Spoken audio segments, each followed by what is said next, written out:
ನಾನು ಇವತ್ತೇನು ನಿರ್ಮಲಾ ಸೀತಾರಾಮನ್ ಅವರು ಕೇಂದ್ರ ಸರ್ಕಾರದ ಬಜೆಟ್ ಮಂಡಿಸಿದ್ದಾರೆ, ಇದನ್ನು ತರಿಸ್ಕೊಂಡು ಪ್ರತಿ ಲೈನು ಓದಿದ್ವಿ. ಇದನ್ನು ವಾಪಸ್ಸು ನಮ್ಮ MP ಗಳು ಕೊಟ್ಟಿದ್ದಾರೆ, BJP MP ಗಳು ಕೊಟ್ಟಿದ್ದಾರೆ, ಇಡೀ ದೇಶದ ಮುಂದೆ ಓದಿದ್ದಾರೆ. ಸೆಂಟ್ರಲ್ ಮಿನಿಸ್ಟರ್ಸ್ ಕೂಡ ಈ ಸಭೆಯಲ್ಲಿ ಪಾಲ್ಗೊಂಡಿದ್ದಾರೆ.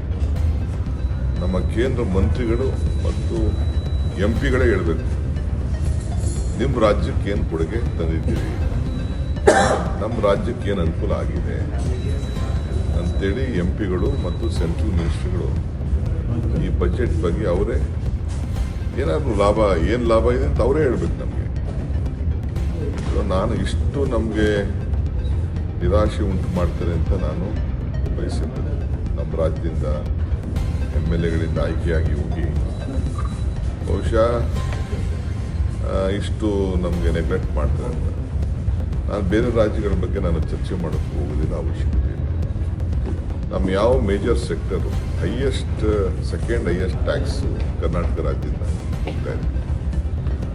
ಹೈಯೆಸ್ಟ್ ಟ್ಯಾಕ್ಸ್ ಹೋಗ್ಬೇಕಾದ್ರೆ ಸೆಕೆಂಡು, ಆಮೇಲೆ ಎಕ್ಸ್ಪೋರ್ಟಲ್ಲಂತೂ ನಾವೇ ಇದ್ದೀವಿ, ನಮ್ಮ IT ಎಕ್ಸ್ಪೋರ್ಟ್ಸಲ್ಲಂತೂ ನಾವೇ ಇದ್ದೀವಿ.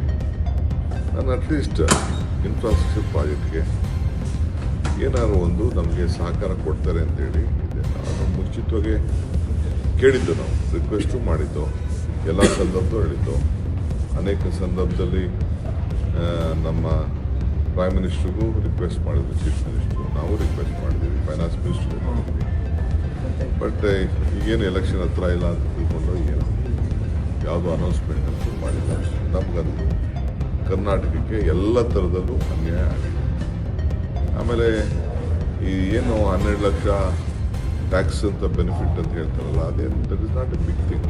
ಆ ನಂಬರ್ಸು ಭಾಳ ಕಡಿಮೆ. ಎಷ್ಟು ಜನ ಟ್ಯಾಕ್ಸ್ ಕಟ್ಟೋರಿದ್ದಾರೆ?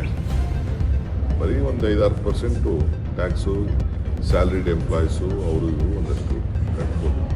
ಒಂದೇ 7 ಲಕ್ಷ ಬೆಲೆ ಏರಿಕೆಯೂ ಜಾಸ್ತಿ ಆಗಿದೆ. ಅವ್ರಿಗೂ ಕೂಡ DAಗಳು ಮತ್ತೊಂದೆಲ್ಲ ಜಾಸ್ತಿ ಆಗಿದೆ. ಅದೇನು ದೊಡ್ಡ ಬೆನಿಫಿಟ್ಟು ಅಂತ ನಾನು ಹೇಳೋದಿಲ್ಲ. ಮಧ್ಯ ಗುಸು ಏನಂತಂದರೆ ಟ್ಯಾಕ್ಸ್ ಲ್ಯಾಬೇ ತೆಗೆದಾಕ್ಬಿಡ್ತೀವಿ ಅಂತ ಒಂದು ಮಧ್ಯ ಮಾತುಕತೆ ನಡೀತಾ ಇದೆ. ಅದು ಯಾವುದೂ ಕೂಡ ಆಗಿದೆ. ಸುಮ್ಮನೆ ಒಂದು ಬಜೆಟ್ ಓದಬೇಕು, ಓದಿದ್ದಾರೆ ಅಷ್ಟೇ. ಯಾವ ಸೆಕ್ಟರ್ಗೂ ಅನುಕೂಲ ಆಗಿದ್ದು ನಾನು ನೋಡಿದ್ದೀನಿ. ಅಗ್ರಿಕಲ್ಚರ್ಗೂ ಇಲ್ಲ ಯೂತ್ ಎಂಪ್ಲಾಯ್ಮೆಂಟಲ್ಲೂ ಇಲ್ಲ ಇನ್ಫ್ರಾಸ್ಟ್ರಕ್ಚರು ನಮಗೇನು ಕಾಣ್ತಾ ಇಲ್ಲ. ಹೋಗೋದಿಲ್ಲ. ಬೇರೆ ರಾಜ್ಯದ ಸುದ್ದಿ ನನಗೆ ಬೇಡ. ಈಗ ನಮ್ಮ ಕರ್ನಾಟಕಕ್ಕೂ ಕೊಟ್ಟಿದ್ರು ಎಲೆಕ್ಷನ್ ಟೈಮ್ಗೆ 5,400 ಕೋಟಿ ಕೊಡ್ತೀನಿ ಅಂತ ಓದಿದ್ರು ಅಪ್ಪರ್ ಭದ್ರಾ ಪ್ರಾಜೆಕ್ಟ್ಗೆ. ಏನಾದ್ರು ಕೊಟ್ರಾ? ಇದು it is A political decision. ಹಂಗೆ ಅದಕ್ಕೂ ಆಗಬಹುದು ಅಂತ ನಾನು ನಿರೀಕ್ಷೆ ಮಾಡ್ತೀನಿ.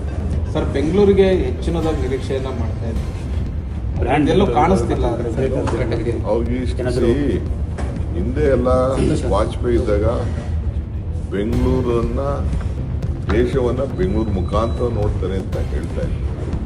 ಈಗ ಕಾಲ ಹೊಂಟೋಯ್ತು. ಬ್ರ್ಯಾಂಡ್ ಬೆಂಗಳೂರು ಕಾನ್ಸೆಪ್ಟ್ ಮತ್ತೊಂದು ಕಡೆ ಗ್ರೇಟರ್ ಬೆಂಗಳೂರು ಅಂತ ಅದಕ್ಕೆ ಏನಾದರೂ ಸೆಂಟ್ರಲ್ದು ಬೇರೆ ಗ್ರೇಟರ್ ಬೆಂಗಳೂರು ಇಶ್ಯೂನೇ ಬೇರೆ, ಬ್ರ್ಯಾಂಡ್ ಏನಾದರೂ ಸೆಂಟ್ರಲ್ದು ಅಸಿಸ್ಟ್. ಮತ್ತಷ್ಟು ಸುದ್ದಿಗಳಿಗಾಗಿ ನೋಡ್ತಾ ಇರಿ ಪಬ್ಲಿಕ್ ನ್ಯೂಸ್ 24x7. ಇದು ಸತ್ಯದ ಧ್ವನಿ.